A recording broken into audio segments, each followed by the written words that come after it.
In this tutorial, I want to give you an outline as to what you need to practice as a beginner. What are the core things you need to practice as a beginner that will allow you to get to intermediate? What are the core things you need to practice at an intermediate level to get you to advanced?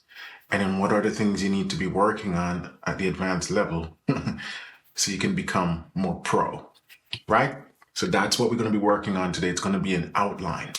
If you've been trying to make progress online on your own with just YouTube videos and you're not making any progress, hopefully this structure that I'm about to give you will help you to focus, because that's what it's all about. Narrow your focus on the things that actually moves the needle in your playing. Now, I'm going to be talking about a lot of different things. So I've put together a PDF of everything summarized in this video. So I would recommend you download that right now. The link is in the description. Pause this video, download the PDF, and then come back so we can go through it together. And then you might be able to take some notes and write things down. So by the end of this video, things are more cohesive and understanding for you.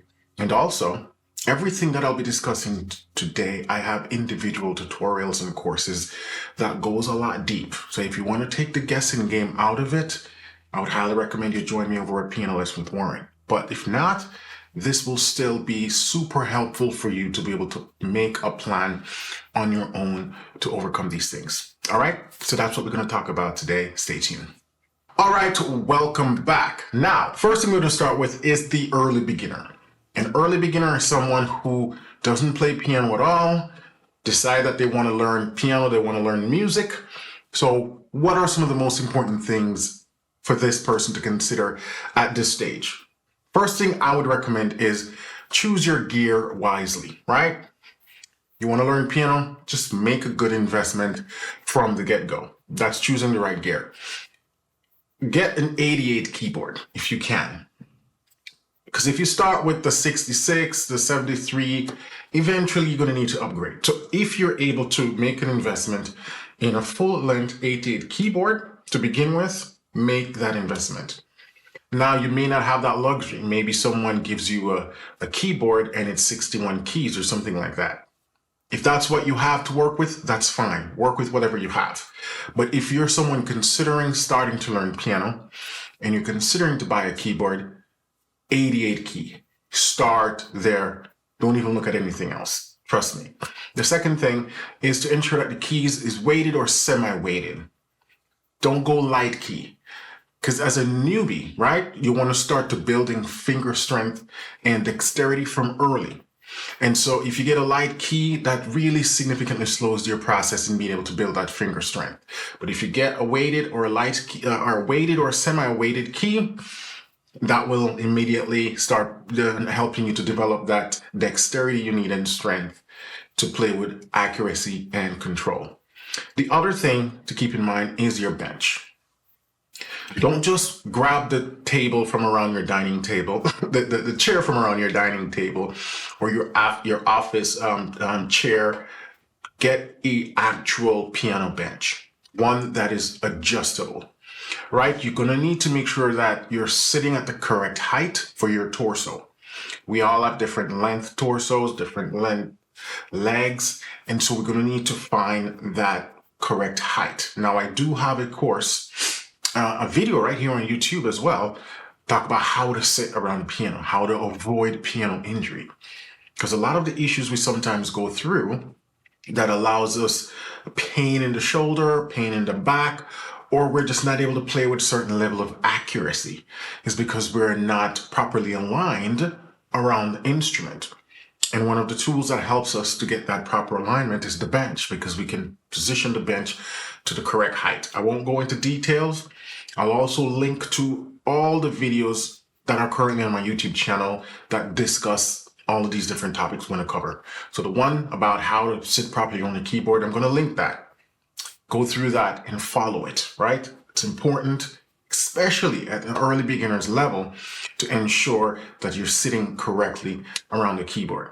So in combination, an adjustable bench and a stand. If you're getting one of those keyboards or sort of digital piano that comes with the legs, that's going to be at a very correct height for most people. But if you're getting a keyboard separate from the stand, make sure you get a stand that is adjustable as well. Allow you to set the keyboard at different height. Personally, I prefer and I would recommend you get a stand that's not these X stand, because if you have long legs like me, your legs get bump upon that and it's get very, uncomfortable. Right? So get one where it's not an X stand, just a, regular stand where your legs can go all the way through. So those are the things I would recommend for gear. 88 keyboard, weighted or semi-weighted keys, adjustable stand, and adjustable bench. It might seem trivial now as an early beginner. Like, are those things really going to make a difference in my playing over time? It will. Your tool will allow you to grow and play with a lot more better technique. All right, so take that in mind. That would be my recommendation for the early beginners. What if learning gospel piano felt easy, inspiring, and actually fun? Welcome to your practice path.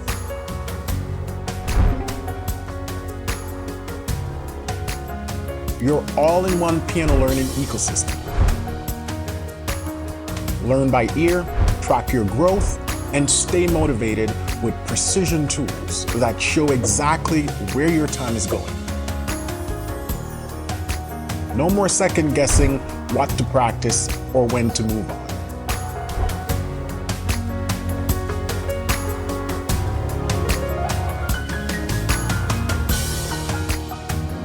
Progress at your pace, build your strengths, and follow a clear path designed for real results. Join thousands of students around the world who are finally making real progress with gospel piano. Start your free trial today. This is the gospel piano journey you've been waiting for.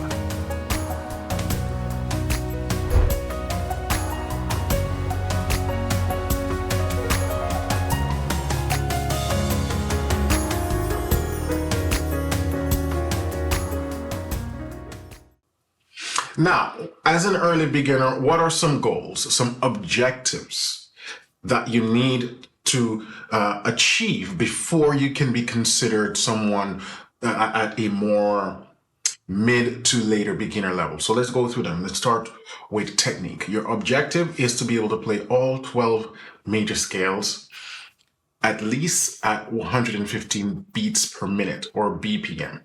Notice I did not say right out the gate, that's what you need to be doing, right? It's an objective, so that's the goal you're working towards. All 12 major scales, hands together, at least 115 BPM. So I have a metronome pull up here. 115 BPM sounds like this. And the goal is to play one note per click. So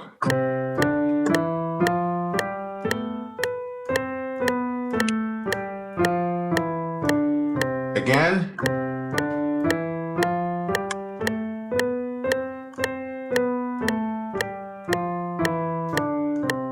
preferably 2 octave.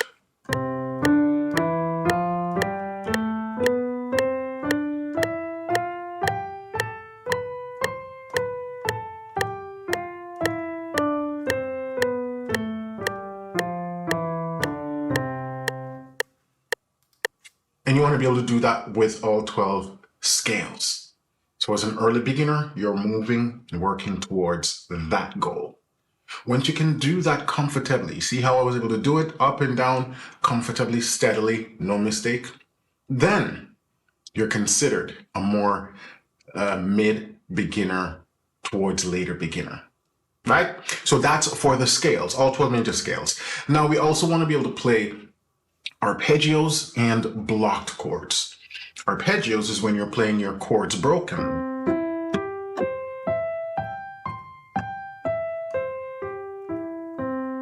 Now, the way I recommend you practice arpeggios is to do it diatonically. So if we take the C major scale and we build chords on all the scale degrees in that scale, C major, D minor, E minor, F major, G major, A minor, B diminished. It's all the chords of the C major scale. The goal is to be able to play arpeggios, at least 2 octaves, on each of these chords. So,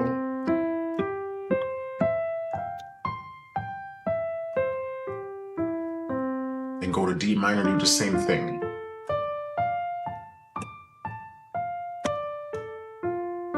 Go to E minor, do the same thing.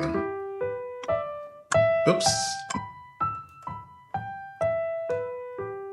And you go all the way up, and then you do it with the left hand. That's what we call arpeggio. Now, in this early beginner stage, this is what we call the foundation building. So I know a lot of you are going to be like, but this stuff is boring. I just want to play. Just bear with me. If you can go get through the boringness, you will see the light at the end of the tunnel. At this stage, you're building the shape and the foundation to play piano well. So just take your time, don't rush it, and go through this, what I call the grunt work. It's the foundation. Kind of like when you're building a house. The foundation, you're working at it for weeks, months, depending on how much workers you have. And it's kind of like you're not seeing anything impressive yet. Where's the house? Gotta wait until that foundation is set.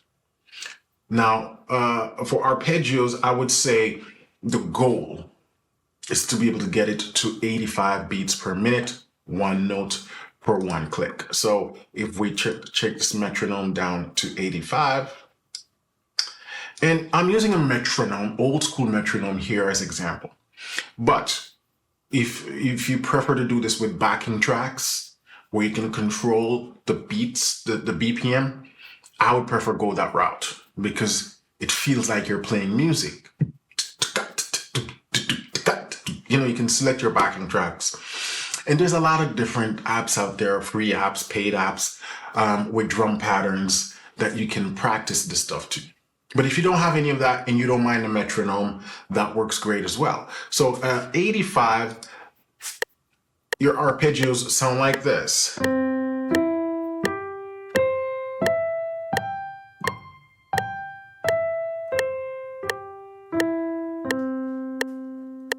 So the goal is to get it there.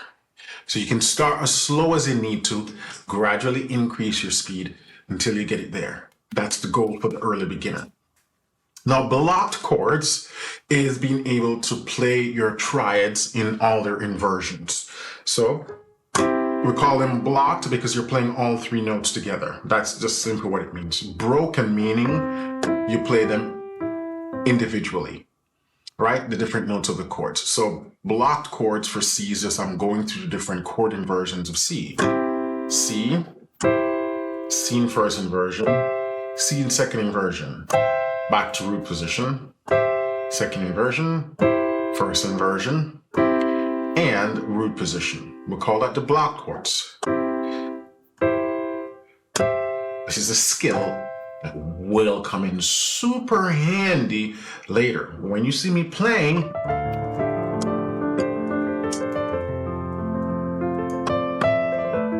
and you see me doing it,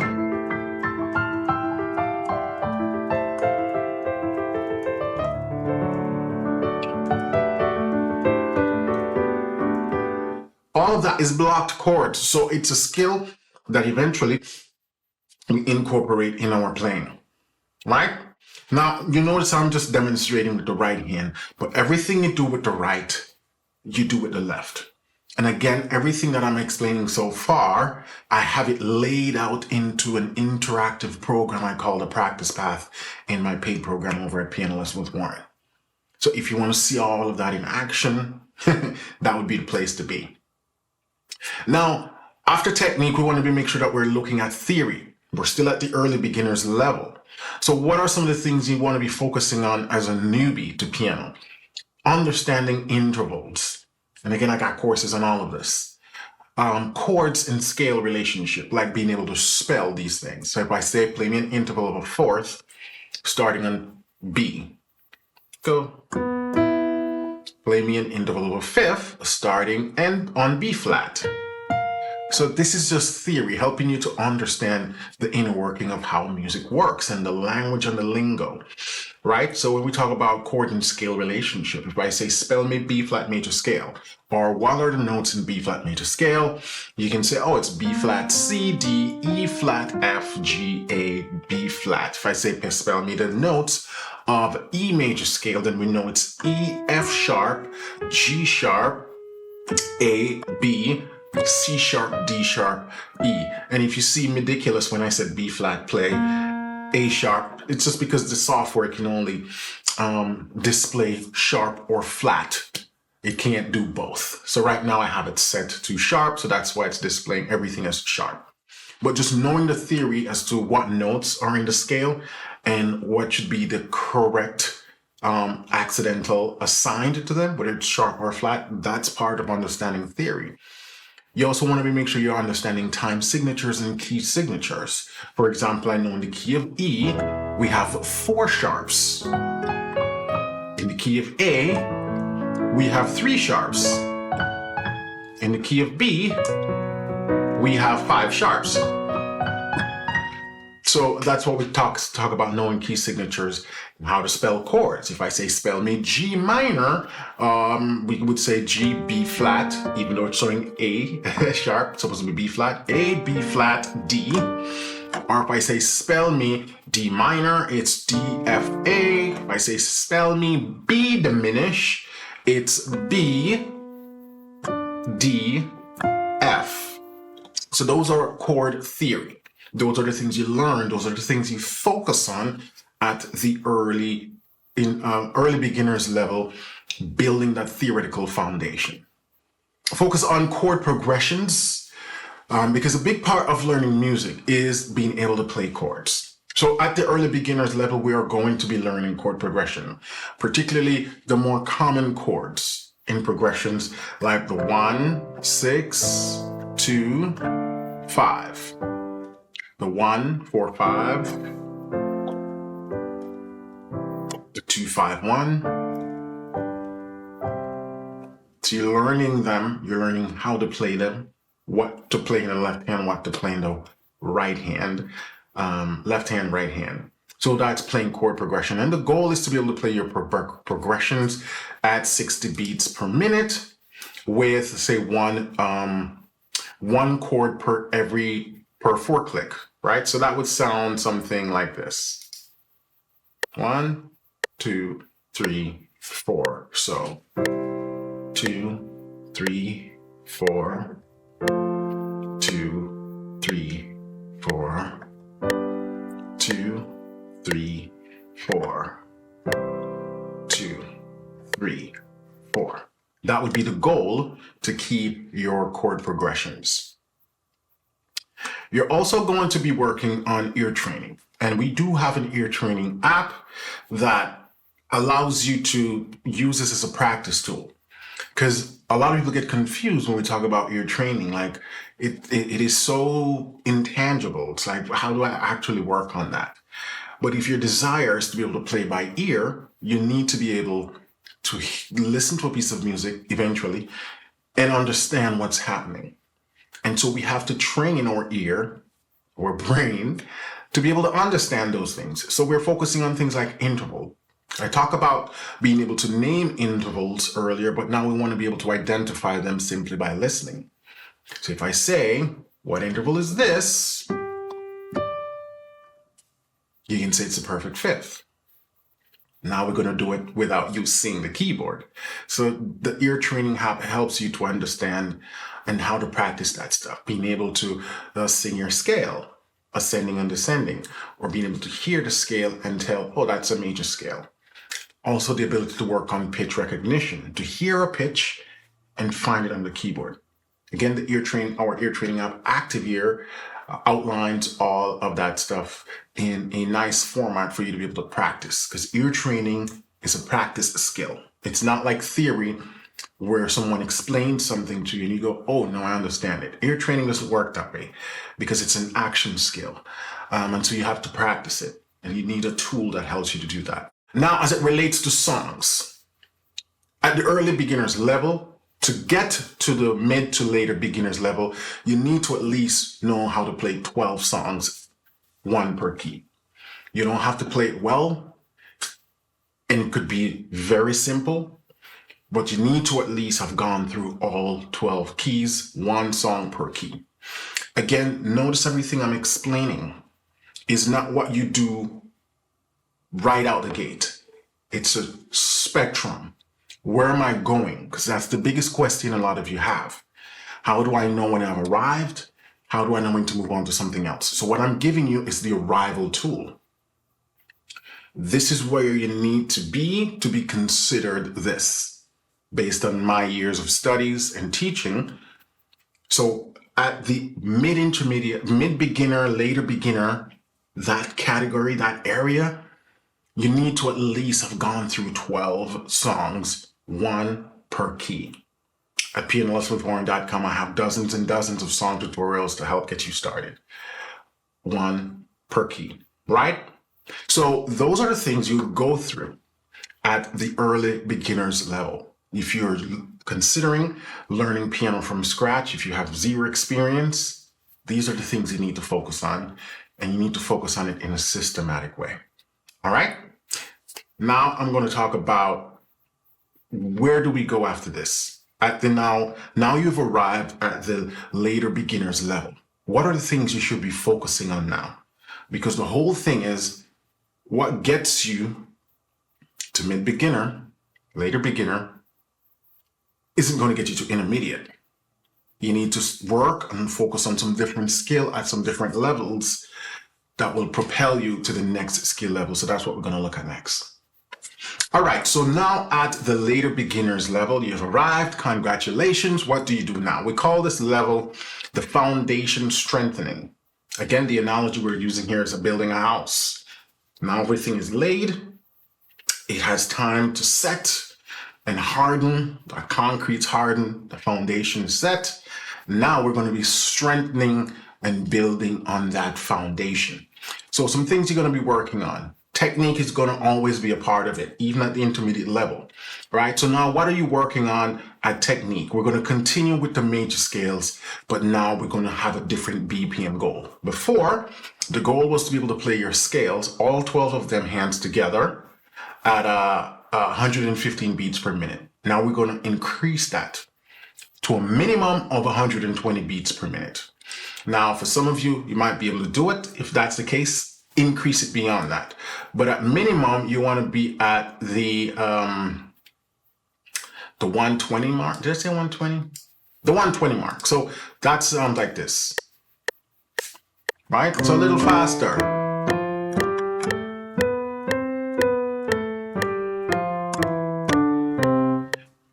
So your starting practice point at this point should be at least 115. And the goal is to get it to 120. The minute you can do it at 120, start going up further. 121, 125, 126. The goal is to progressively always growing, because we want to be able to eventually get our scale at insane speed, right? So you don't want to limit yourself, but we want to get better at playing major scale. You can also expand the octave. If you've been doing only one octave before, now you're going to go to 2. If you've been doing 2 octaves before, now you're going to go to 3. If you've been doing 3 octaves before, then you're most likely not a beginner, right? But the goal is to do more and more. Eventually, you can run from one end to the other end. But we're doing it 1 octave at a time while increasing the tempo. We're also going to introduce new scales, all right? So there are other scales important for especially gospel piano. Now we're going to introduce the pentatonic scales. I also have a PDF I'm going to link down below that covers the blues scale, the pentatonic scale, the major scale, the minor scales, and all 12 keys. Because those are what I call the 4 essential scales. But now at the later beginners level, your goal is to focus on adding now the pentatonic scale on top of that major scale. The pentatonic scale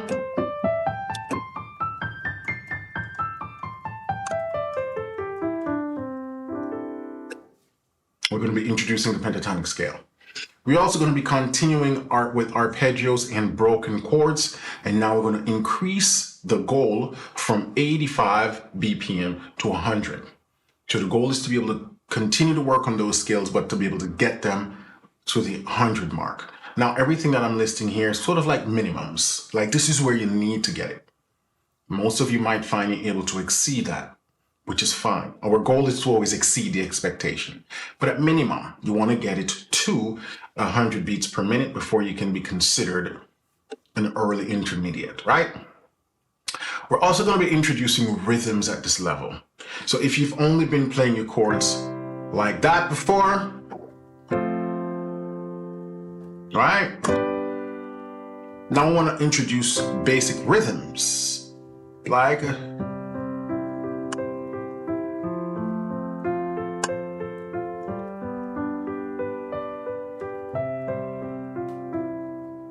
now rhythms is a creative endeavor. There's no one way to play a rhythm pattern. Rhythm patterns are going to be varied based on the song, the genre, the style. A lot of different things constitute into rhythm, but that's something you absolutely want to start to tap into. Again, within your comfort zone, I do have courses that introduce you to basic rhythms, call it rhythm chords. So that's one you can explore over at pianolesswithwarren.com. In addition to rhythms, we're now going to be increasing the amount of songs we learn. So before, I said the recommendation was to be able to play or to learn at least 12 songs, one per key. Now at this later beginners level, you want at least can play 24 songs. So the goal now is to learn 2 songs per key.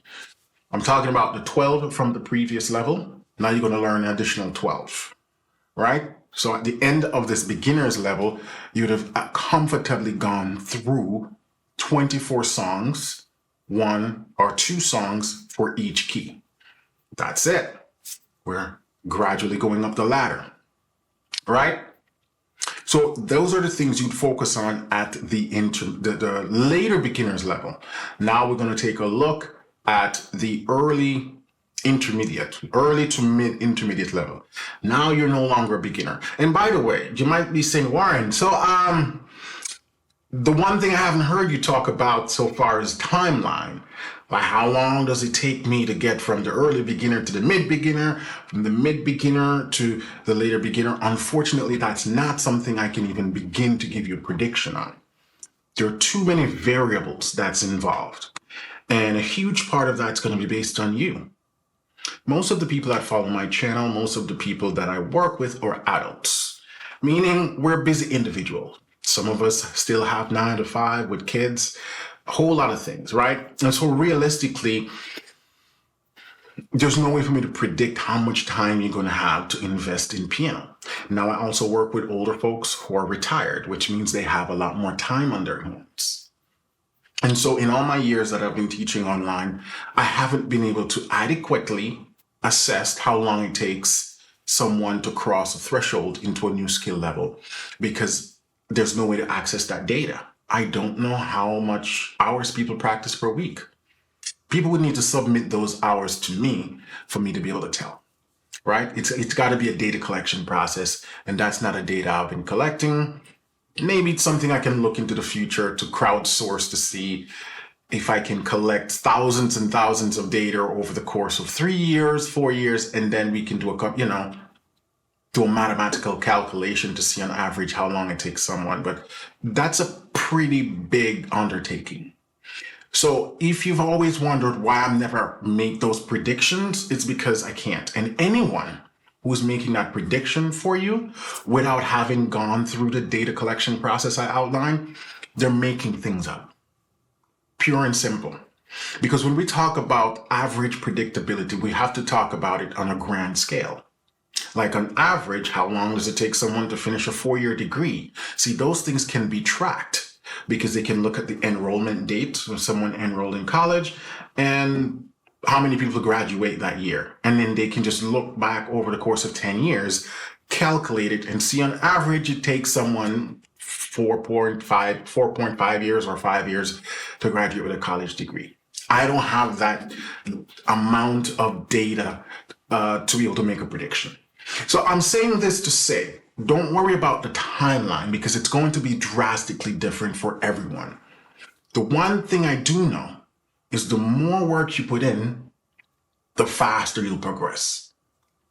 That's just how it is. It sounds simple, but that's really what it is. If you're able to put in 4 or 5 hours a week in practicing, and you're dedicated and you're consistent, you're going to move and progress a lot faster than the person who can only put in 1 to 2 hours a week.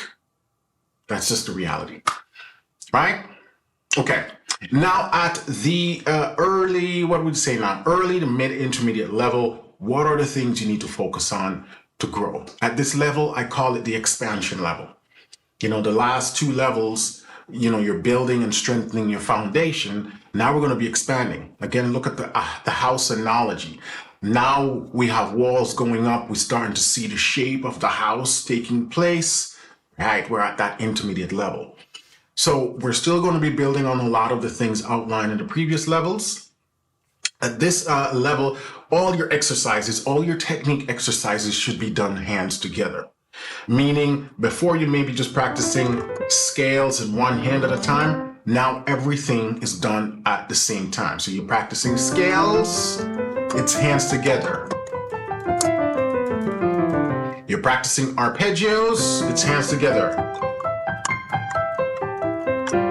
Whoops.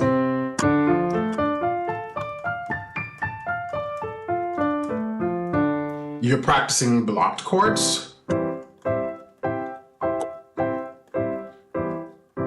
Everything now you're doing at hands together, because the goal is to ensure that both hands are keeping up with speed. That's also how you develop what they call hand independence, right?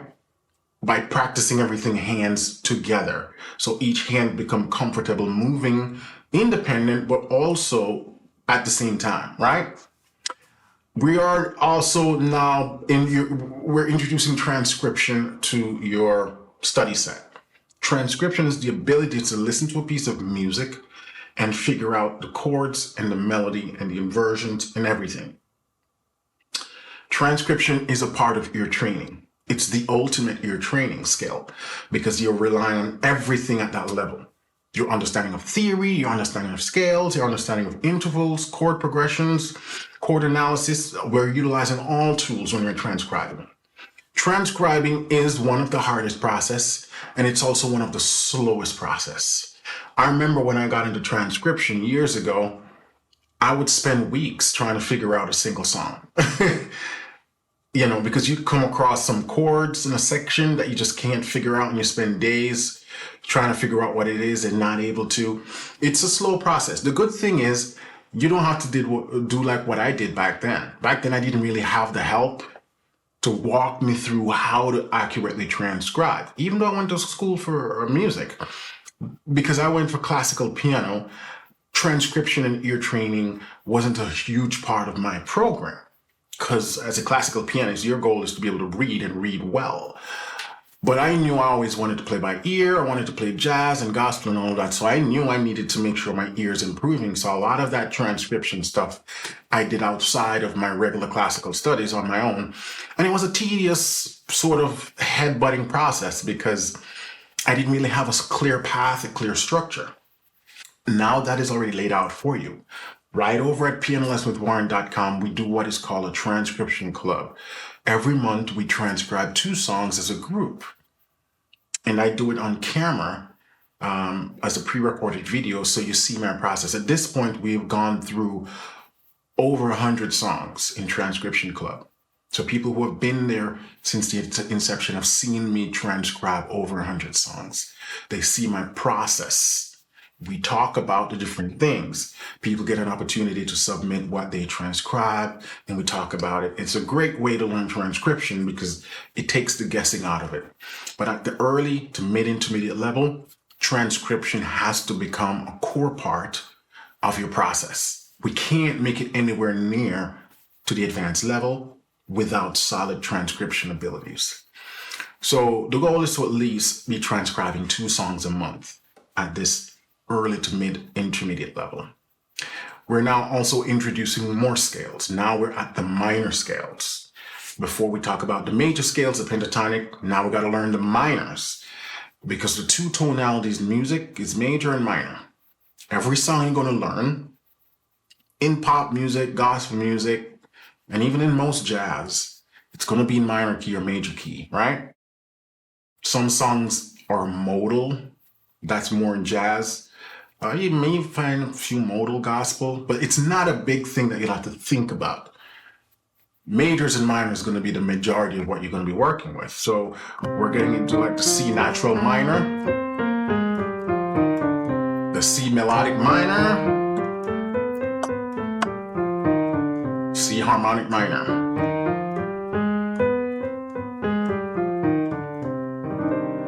So now you're going to be introducing all 12 minor scales, and the goal is to get them up to at least 115 beats per minute, hands together, at least between 2 to 4 octaves with those minor scales. Now, notice that this is a layering thing. So even though we're talking about introducing new things at each level, you're still bringing everything we talk about in the previous levels, which means you're still working on major scales, you're still working on pentatonic scales, and now you're adding a minor scale to the mix. So it's not a subtraction. We're not be like, all right, now we're done with major scales. No, we're adding more scales because the goal is at this point, you should be able to get through these scale practices quicker, right? And then again, one of the beauty of pianolessonwithwarren.com is that I give you timelines and time frame to spend on each of these tasks. And you have the ability to log your practice time and see it in the calculated in graph form, how your weekly practicing is going. So we give you the ability to track your progress. So that's one of the beauty of joining pianolessonwithwarren.com. We're switching from block chords now to broken chords. And again, we talk about block chords, being able to just play all your triads in their inversions. So we're playing all the notes of the chords at the same time. We call that blocked chords. Now, at this mid-intermediate level, we're doing them broken.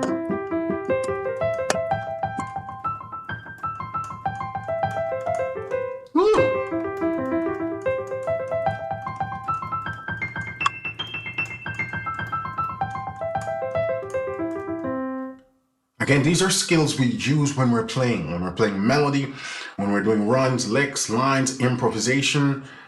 So we're training our hands to be able to respond to whatever our brain thinks in the moment. So if you're like, why do I need to practice those things? That's why. Now, a big question a lot of people ask me is, should I practice Hanon? Personally, I'm not a big fan of Hanon exercises, partly because I think you can still achieve the technique from these exercises, from the scales, block chords, broken chords. You'll still be able to develop the dexterity and finger strengthening that you would get from practicing Hanon. The difference is by practicing scales, block chords, and those things are directly applicable to the things you're going to be doing in music. Hanon exercises aren't necessarily transferable. Not that it's bad. The goal of Hanon is to give you strong fingers and very independent fingers. It does that. So practicing Hanon is not going to make you worse. If anything, it's going to make you better. I just think, it's kind of like, if I run 10 miles a day, I'm fit. If I run 12 miles a day, does it really make a difference in my fitness goal? Hanon is just basically extra exercises, right? But I think, because in my early piano days, I used to practice Hanon. I got bored by the time I got to like exercise 20, and I just stopped. So I spent 6 months on Hanon, and I never practiced it after that. But my skills continue to grow, continue to improve. My technique continued to grow and improve. What did I use instead of Hanon? The same things I'm giving you now. Scales, block chords, arpeggios. And then through just learning complicated pieces, you develop, the technique and the grit to be able to play those pieces. So if you are a fan of Hanon, you can absolutely use it. If you've been considering, is there alternatives to Hanon? Yes, just do what I'm telling you to do now. Chords, arpeggios, block chords, you'll be fine. So now we're doing broken chords, good. And we're continuing with ear training. Now with, intervals, chord qualities, chord basic progressions. A lot of this basically what I'm talking about is the ear training app to be able to practice these exercises isolated, right? But if not, by just doing transcription, you'll also be executing a lot of these skills and sharpening and practicing a lot of these skills. Now at this level, you're going to be learning 12 more songs, one for each key, with an emphasis on songs in minor key, because the goal is to strengthen our minor tonality at this level. Before, we've been working on major chords and major keys and, everything major. Now we need to get a sense of what minor songs and tonality sounds like.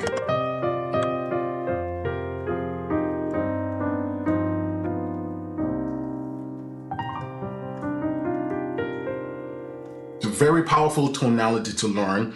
And again, over at pianolessonswarren.com, I already have more than a dozen songs exclusively in minor keys, so you can get a sense of what it's like to learn songs in minor keys. So that's the intermediate level. Those are the things you need to focus on and to be able to break into the advanced level. I did say intermediate. So right there, we're talking about early intermediate, mid-intermediate. Now, the later intermediate or, earlier advanced, we call this the integration level.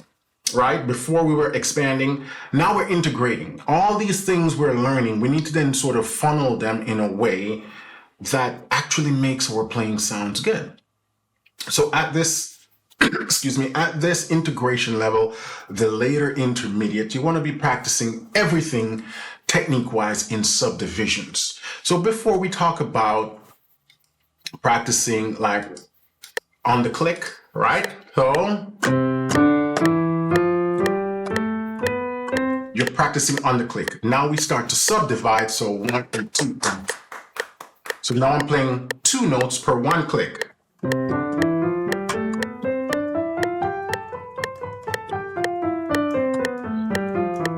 You can also play around with like triplets.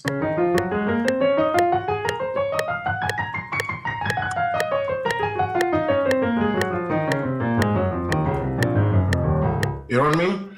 Or you can do 16th notes, depending on how quick you can play your scales. Run out of keys.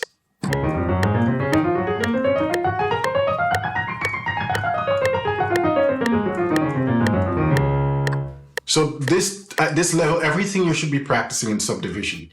So you get used to feeling notes, what we call between the cracks, off beats, up beats. Right? So block chords, arpeggios, broken chords, everything you're practicing is on the subdivisions. So this is where you can play around with different rhythmic character, whether it be triplets, eighth notes, quarter notes, or dotted quarter. This is where you start to get more integrated and play around with different rhythmic values.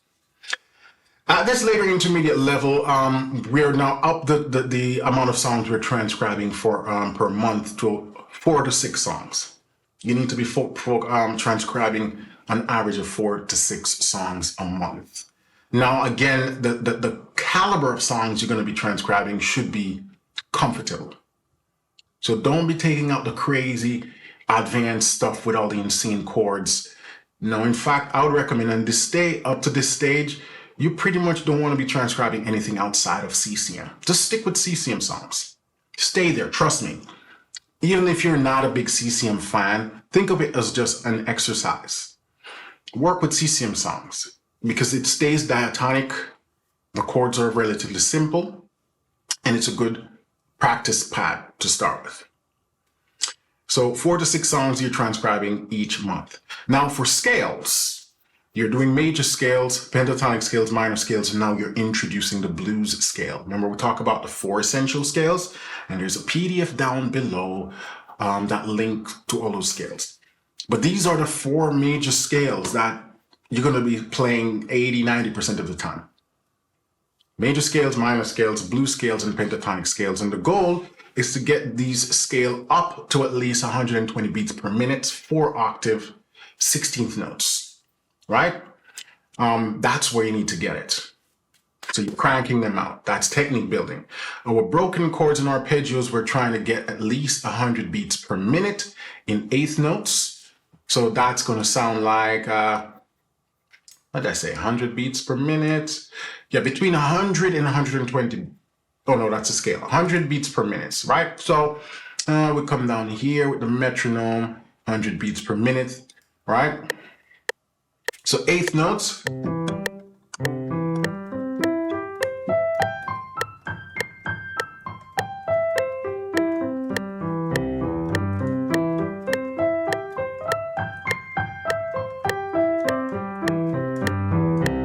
Block chords, or I'll use up one hand.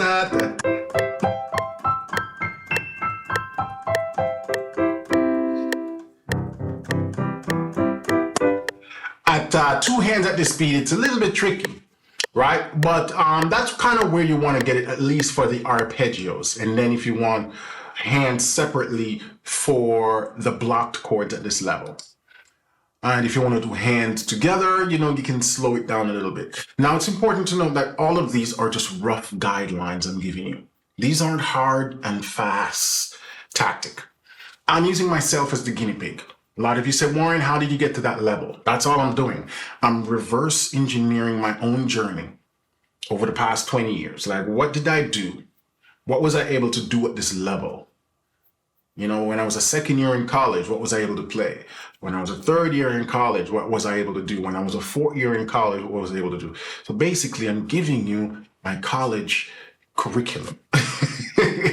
So even if you're like, Warren, I don't want to be able to play at the college level, that's fine. All you got to do is take this and scale it down to however far you want to scale it down. But that's basically what I'm giving you, right? I'm just reversing engineering my own journey and giving you rough guidelines. So don't take these hard and fast tools. A lot of you may have zero interest in make it to the pro level, and that's fine. But even if you want to play at just a modicum level, you're still going to need some form of structure. And that's what I'm providing. Right? You can get off the train whenever you want. You don't have to stay the course all the way to advance. But the funny thing is, when I set out to learn piano, I just wanted to be able to play just the songs that I like and play a few songs in church. But here I am today, sitting on YouTube, teaching hundreds of thousands of people. So the thing is, in your own mind, you might just have a very moderate goal, but your goal will increase. As you get better, you're going to see your goal moving further because you're going to want to learn more things.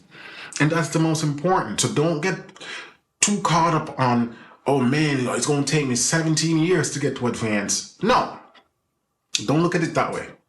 Just look at it at where you currently are and what you need to do. In 6 months, you're going to be like, oh, wow, that didn't take as long as I thought. Or wow, I can do this now. Let me set some additional goals.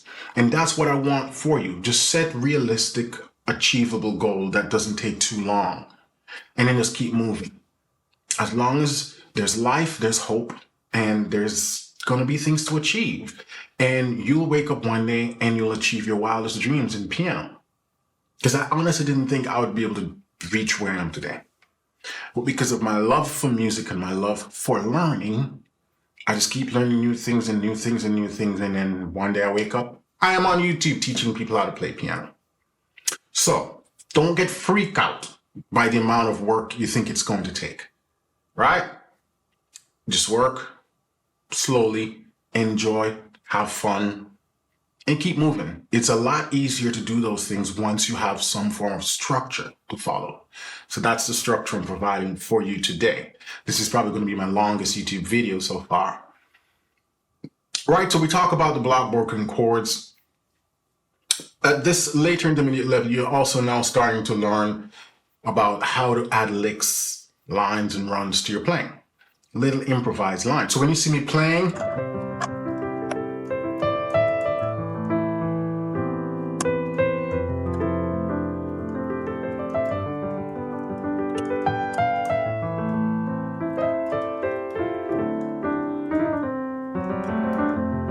see all the broken lines and rhythms? That's what I'm talking about. We're going to start to explore those things, but in a manageable way, right? So that's the later intermediate. The last category we're going to look at now is early advance.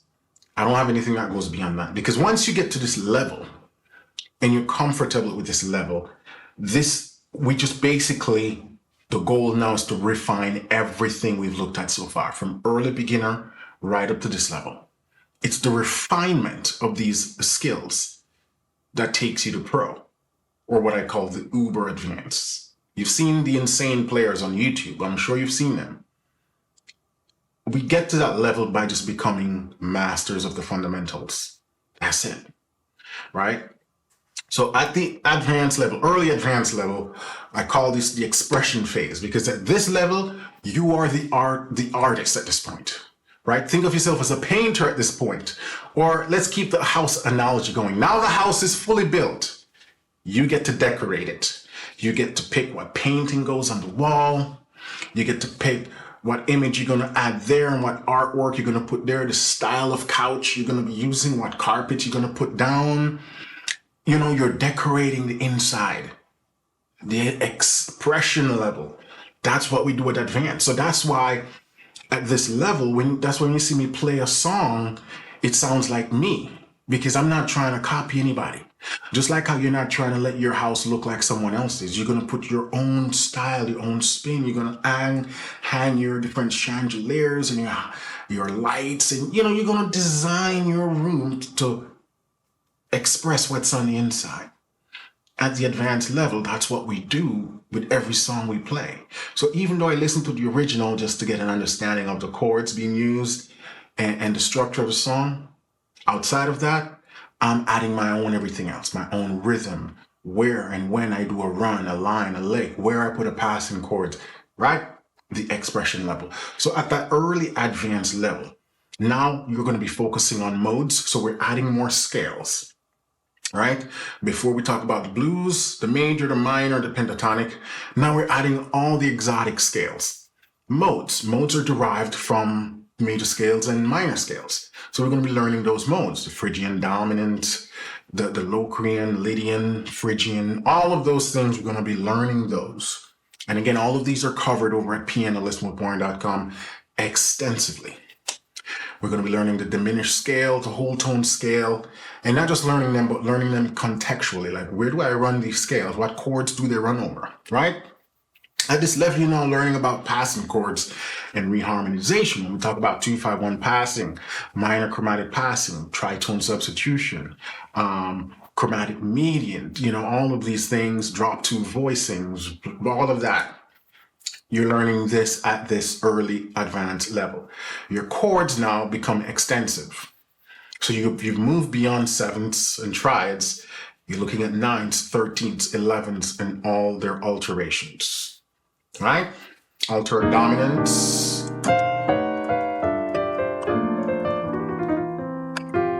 You see why the foundation was important? If you don't have your majors and minors rock solid at this point, then learning extensions and altered dominants will be a nightmare because everything is built on those foundations, right? At this level, you're also full on into improvisation, right? So you're learning how to do more extensive improvisation.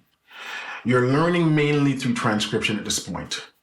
So if you've been learning songs through video tutorials and downloadable chord charts, you want to ditch all of that. I haven't personally learned anything from a piece of sheet of music since I graduated college.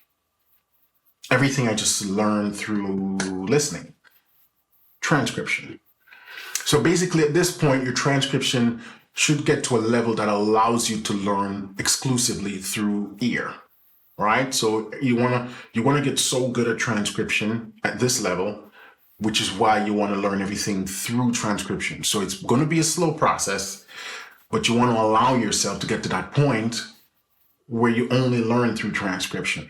You don't learn through tutorials and chord charts. I certainly don't.